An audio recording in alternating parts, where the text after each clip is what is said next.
வணக்கம் ராஜலட்சுமி. கள்ளக்குறிச்சி மாவட்டத்தில் சாராயம் அருந்தி 50க்கும் மேற்பட்ட நபர்கள் உயிரிழந்த சம்பவம் தமிழ்நாடு முழுவதும் பெரும் சோகத்தை ஏற்படுத்தியிருக்கிறது. இதைத் தொடர்ந்து தற்போது இங்கு பல்வேறு கள்ள சாராய ஒழிப்பு பணிகளானது தீவிரப்படுத்தப்பட்டிருக்கிறது. அதற்கிடையில் இந்த கள்ள சாராய நிகழ்வில் உயிரிழந்ததற்கான தொடர்புடைய முழு விவரங்களை விசாரித்து அரசுக்கு அறிக்கை தாக்கல் செய்யும் வகையில் தமிழ்நாடு அரசால் ஒரு நபர் ஆலோசனை குழு விசாரணை குழுவானது நியமிக்கப்பட்டிருக்கிறது. இதில் உச்சநீதிமன்ற ஓய்வு பெற்ற நீதிபதி கோகுல்தாஸ் தலைமையில் தற்போது இந்த குழுவானது நியமிக்கப்பட்டிருக்கிறது.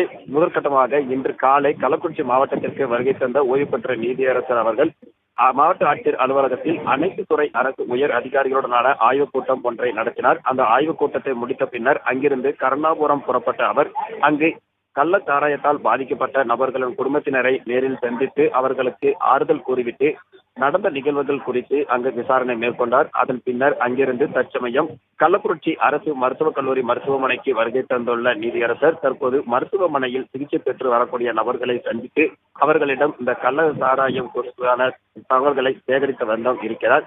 இதற்கு அவர்களுடைய உடல் நலம், அவர்களுக்கு அளிக்கப்பட்டு வரக்கூடிய சிகிச்சை முறைகள், அவர்களின் உடலில் எந்த அளவிற்கு இந்த மெத்தனால் கலந்திருக்கிறது என்பது குறித்தான முழு விவரங்களை இங்க இருக்கக்கூடிய சிறப்பு மருத்துவ குழுவினரிடமும் அவர் கேட்டறிந்து வருகிறார். இந்த விசாரணையில் மாவட்ட ஆட்சியர் மற்றும் மாவட்ட காவல் கண்காணிப்பாளர் உள்ளிட்ட பல்வேறு அரசு துறை அதிகாரிகளும் இதில் கலந்து கொண்டிருக்கிறார்கள். இதன் தொடர்ச்சியாக முழு விசாரணை அவர் முடித்துவிட்டு அதற்குண்டான அறிக்கையை தமிழ்நாடு அரசிடம் சமர்ப்பிக்க உள்ளதாக தெரிவிக்கப்பட்டிருக்கிறது.